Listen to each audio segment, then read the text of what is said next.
I didn't believe my house was haunted. I believed someone was living in it. And the worst part, I didn't figure that out until I heard him whisper my name from inside the walls.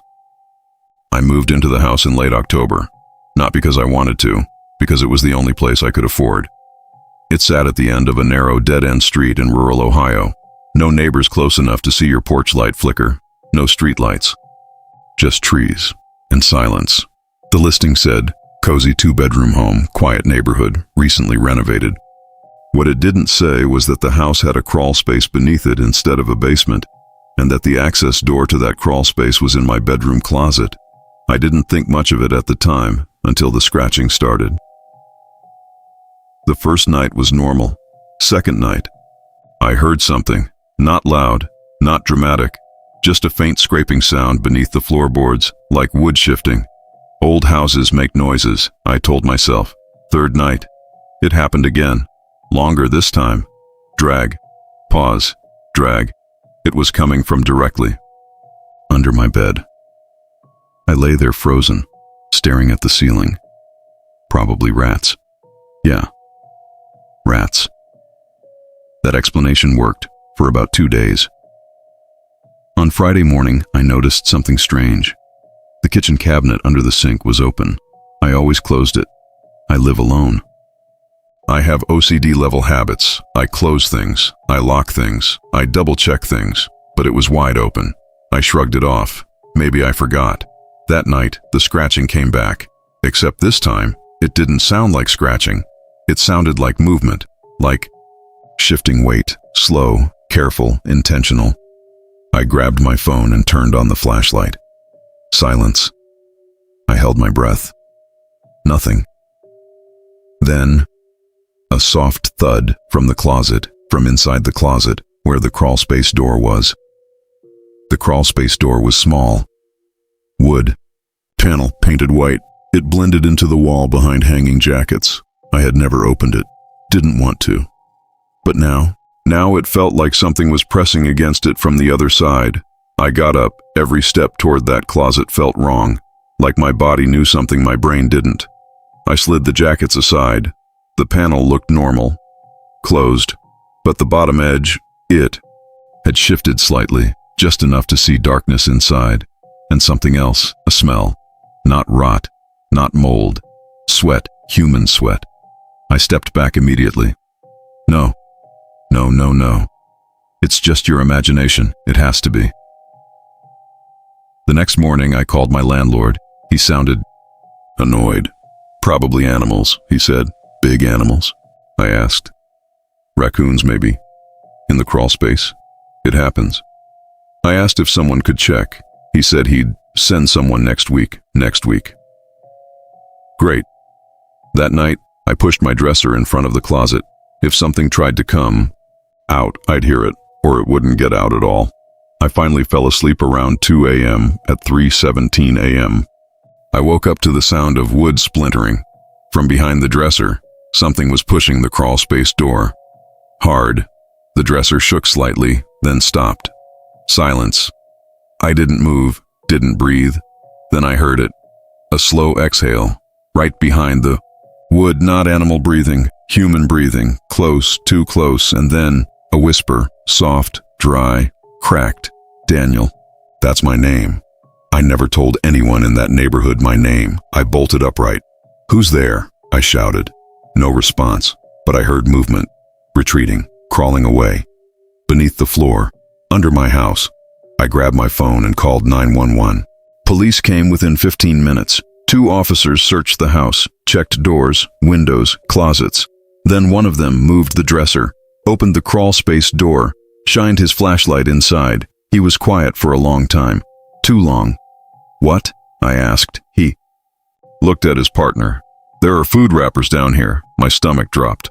What kind? Recent. He climbed halfway in, then came back out. There's blankets. Blankets and water bottles and something else. Carved into one of the wooden beams beneath my bedroom. My name. Over and over. Daniel. Daniel. Daniel.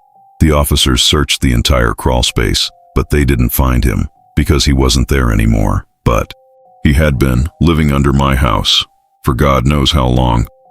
I didn't sleep there that night or the next. I stayed at a motel while the police investigated. Turns out, the previous tenant moved out suddenly. No explanation, just broke the lease and left. The landlord never checked the crawl space after that. Police later found something else. A small hidden gap in the foundation behind the house, covered by bushes. Big. Enough for a thin adult to crawl through. He had his own entrance. He didn't need the closet door. The closet door was for watching me.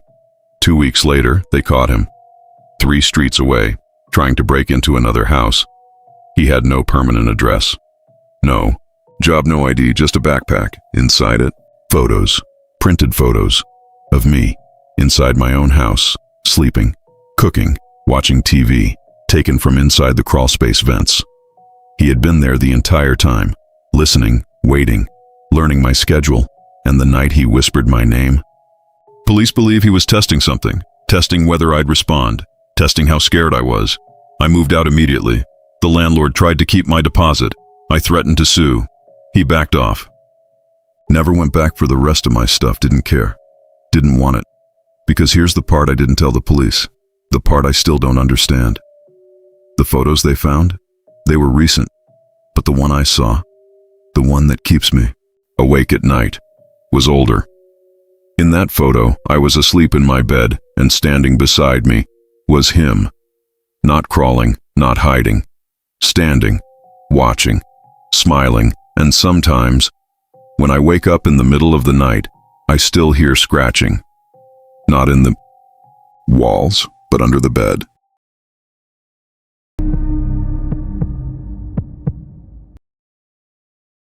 Last summer, 4 of us rented an Airbnb in upstate New York. It was supposed to be a chill weekend trip. Me, my girlfriend Alyssa, and 2 of our friends, Mark and Jenna. The listing looked perfect. Private cabin, secluded wooded property, hot tub, perfect for couples. The photos were beautiful, modern interior, big windows, minimalist design. The host had 5-star reviews. Nothing felt off until the second night. The cabin sat about 20 minutes from the nearest town. No close neighbors, just trees, endless trees. The driveway was long and gravel, and when you pulled in, the woods felt like they swallowed the car. Inside, everything was clean, almost too clean. No personal photos, no decorations that felt lived in. Just furniture, like a showroom. I remember joking, "This place feels staged." Mark laughed. "Bro, it's probably used only for Airbnb." That made sense, at least at the time. The first night was normal. We grilled outside, used the hot tub, watched a movie in the living room. Nothing strange. The second night, that's when I saw the red light. We were sitting on the couch around midnight. Everyone else had gone to bed. I stayed up watching YouTube on low volume. That's when I noticed it, a faint red dot, across the room. Near the smoke detector. Blink. Pause. Blink. At first, I assumed it was the detector itself, but smoke detectors don't blink like that, not rhythmically, and not that dim. I stood up, walked closer. The red light stopped. I stared at it. Nothing. Then I stepped back. Blink. My stomach tightened. I grabbed a chair and climbed up. The smoke detector looked slightly off, too new compared to everything else. And there was a tiny black circle in the center. Not a sensor, a lens. I felt cold instantly. I didn't say anything right away. I told myself, don't overreact. It could be nothing. But I pulled out my phone and turned on the flashlight. As soon as the beam hit it, the red light turned off completely. That's when I knew it wasn't just recording. It was live. I woke Mark up, told him quietly. He thought I was paranoid at first, until he climbed up and saw it too. "That's not a smoke detector," he said. "We didn't want to scare the girls yet, so we searched." And that's when it got worse. There wasn't just one. There were 3. One in the living room, one in the kitchen, and one in the hallway facing the bedrooms. Not inside the bedrooms, but pointed directly at the doors, watching who went in and who came out. We unplugged the router immediately. If they were live streaming, it would cut the feed. Then I opened the Airbnb app. The host profile picture was generic. No real face, just A nature photo. I checked reviews again. Most were short. Great stay. Beautiful cabin. Very clean. Nothing detailed, nothing specific. It suddenly felt fake. At 2:13 a.m., my phone buzzed. Unknown number. I didn't answer. It called again. Then a text. You unplugged the internet. My heart dropped into my stomach. Another text. That wasn't. Very smart. Mark read it over my shoulder. We didn't reply. Another message came in. I can still see you. The cabin was completely silent. No movement outside. No cars. No footsteps. But someone knew. In real time. We woke the girls immediately. Packed everything.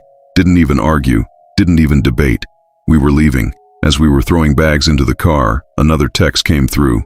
You forgot something. I looked back at the cabin. Every window was dark, except one, upstairs. A faint glow, like someone standing behind the glass, watching. We drove straight to the police station in town, showed them everything. The officers didn't look surprised. That's what scared me most. Apparently, we weren't the first. There had been complaints before, hidden cameras, illegal surveillance, but the property ownership was complicated. The host wasn't the actual owner. It was managed through a third-party company, shell accounts, fake identities, hard to trace. Police went to the cabin that night. No one was there, but they found something disturbing. The attic space had been modified. There was a small platform above the hallway ceiling, with wiring, recording equipment, and insulation disturbed, as if someone had been lying there, above us, listening. That means when we were in the hot tub, when we were sleeping, when Alyssa changed in the bedroom. Someone might not have just been watching remotely. They could have been above us. The entire time. 2 weeks later, we got a call. They arrested a man in another county. He owned multiple short-term rental properties under fake names. He installed hidden cameras himself. Sometimes he stayed nearby. Sometimes he stayed inside the property, in hidden attic spaces. Police found hard drives, hundreds of recordings, couples, families, kids, sleeping, arguing, living normal lives, completely unaware. Our footage was on one of those drives, 3 days worth, including the moment I noticed the red light. You can actually see me freeze on camera, look up, stare directly at it. The detective showed me that clip. I'll never forget it, because right before I noticed the light, the camera angle shifts slightly, like someone adjusted it manually. We still don't know if he was physically there that weekend. Police couldn't confirm it. But here's what keeps me awake. The attic platform, it had fresh food wrappers, water, bottles, and a blanket. Recent, very recent. Sometimes I think about that text. I can still see you. What if he wasn't talking about the cameras? What if he meant, from inside the house, I don't use Airbnb anymore? Not because of paranoia, because once you've felt what it's like to be watched without knowing, you never fully relax again. Now, whenever I stay anywhere, hotel, friend's house, even my own apartment, I check the ceilings, the vents, the smoke detectors, every time. Because the scariest part isn't ghosts, it isn't monsters, it's knowing that someone real, someone breathing might be standing just above you, and you'd never know.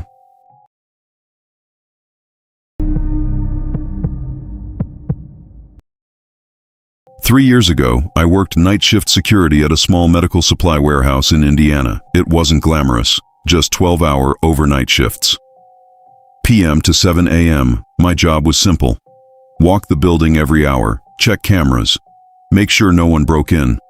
The building was old, one floor, concrete walls, no windows, just one main entrance and one loading dock door in the back. Inside, it always smelled like cardboard and cleaning chemicals. The kind of place where sound travels weird, footsteps echo too long. Air vents hum louder than they should, but it paid decent, and night shift was quiet until the call started. Night 1, 2:42 a.m. The desk phone rang, not my personal phone, the landline on the security desk. Nobody ever called it, ever. I stared at it for a second before picking up. Security. Silence, not static, not breathing, just open line silence. Hello? Click. Call ended. I checked caller ID, blocked number. Probably a wrong number, I told myself. but something about the timing felt intentional. 4:02 a.m. too specific. Night 2, I forgot about it until 2:42 a.m. The phone rang again. Same sharp sound in the empty building. I felt my chest tighten before answering. Security. Silence. But this time, there was something faint, like fabric moving against a microphone. Or slow breathing very far away. "Who is this?" I asked. Silence. Then, click. I didn't sleep much after my shift ended. Night 3. I told myself I wouldn't answer, but when the phone rang at exactly 2:42 a.m., I couldn't ignore it. It echoed through the warehouse. Loud. Aggressive. I picked up. Didn't say anything. Just listened. At first, nothing. Then, a whisper. So faint, I barely caught it. "I see you." My stomach dropped instantly. I looked around the security office, empty hallway. Security monitors glowing blue. "You see me where?" I asked. No response. Then the line disconnected. I immediately checked every camera. Front entrance, loading dock, storage aisles, break room, all empty. No movement, no cars outside, nothing. And that's when I realized something. The security office had one weakness. No cameras pointed directly at the desk. Whoever called knew where I was sitting. Night 4, I was ready this time. At 2:40 a.m., I turned off the lights in the office, stood in the dark, waiting. At 2:42 a.m., the phone rang. I didn't move for 3 rings. 4, 5. Then I answered. Silence. I whispered, "Where are you?" Long pause. Then, "I'm watching you through the window." My blood went cold. There were no windows. None. Concrete walls. "You're lying," I said. Soft chuckle. "I can see your reflection in the glass." I slowly turned my head. Behind me was the security monitor wall, black screens reflecting faint shapes, my own silhouette. He wasn't outside. He was watching through the cameras. But how? Those feeds weren't public. They were internal, hardwired. Then he said something that changed everything. "You missed a spot on your 1 a.m. round. That wasn't public knowledge. That wasn't guessable. At 1 a.m. I skipped the far storage aisle because I was tired. No one would know that. Unless they were inside the building." I hung up, grabbed my flashlight, radioed dispatch, told them I suspected an intruder. They said police were on the way. 10 minutes out. 10 minutes felt like 10 hours. I began walking the building, slow, methodical. Every aisle, every shadow. My boots echoed too loud. I hated it. Halfway down aisle 7, I heard something, a soft metallic tap. From the loading dock area, I froze, listened, nothing. Then, a faint scrape, like a shoe turning on concrete. He was there. I didn't shout, didn't announce myself. I moved toward the loading dock slowly. The overhead lights flickered once, then steadied. The dock door was closed, but the smaller side door, the one employees used, was slightly open. Not wide, just enough. I never left it open. Ever. My heart was pounding so loud I could hear it in my ears. I stepped closer. That's when my phone buzzed. Unknown number. I didn't answer. It went to voicemail. Seconds later, another buzz. Voicemail notification. The caller left a message. Inside the warehouse, while I was standing there, I opened it. It was audio, low quality, but clear enough. It was me, breathing, standing in that exact spot, recorded live, followed by whispering, "Turn around." I didn't, I couldn't, because behind me, I heard movement. Fast, running, not away from me, toward the back hallway, toward the security office. He wasn't trying to attack me. He was trying to reach the cameras, the evidence, or something else. I sprinted back through the aisles, adrenaline hitting hard. When I reached the office, the door was open. Computer screen flickering, mouse moving on its own. Someone was remotely accessing the system, and the camera feed showed something that made my stomach twist. A live angle from inside the ceiling vent, pointed directly at the security desk. That camera wasn't ours. Police arrived minutes later. They searched the entire building, found signs of forced entry at the back door, but no suspect. However, inside the ceiling crawl space above the office, They found something, a small hidden camera, battery-powered, recently installed, and beside it, a backpack. Inside the backpack were energy bars, water bottles, gloves, and printed floor plans of the warehouse, with my patrol routes marked. The detective later told me something disturbing. The suspect had been hiding in large commercial buildings for weeks at a time, living in ceiling spaces, avoiding cameras, studying routines. He targeted night shift workers specifically, called them, spoke to them, watched their reactions, psychological control. He enjoyed fear. He enjoyed knowing he was inside while they believed they were alone. They caught him 2 months later, in another warehouse, different town, same pattern. Night shift, phone calls. 42 a.m. every time. When they searched his storage unit, they found recordings, hours of them, security guards, janitors, gas station clerks. All alone, all scared, all thinking they were the only one. I quit that job. I don't work nights anymore. But here's the part I never told police. On my last night, before I turned in my badge, the phone rang one final time, 42 a.m. I stared at it. Let it ring, and ring, and ring. It finally stopped. Then my personal cell phone buzzed. Unknown number, one text. You're not done with me. That number was never traced, and sometimes, when I wake up at exactly 2:42 a.m., my phone screen lights up. No notification, no call, just the screen, like someone tried to reach me and change their mind. Because the scariest part isn't being watched once.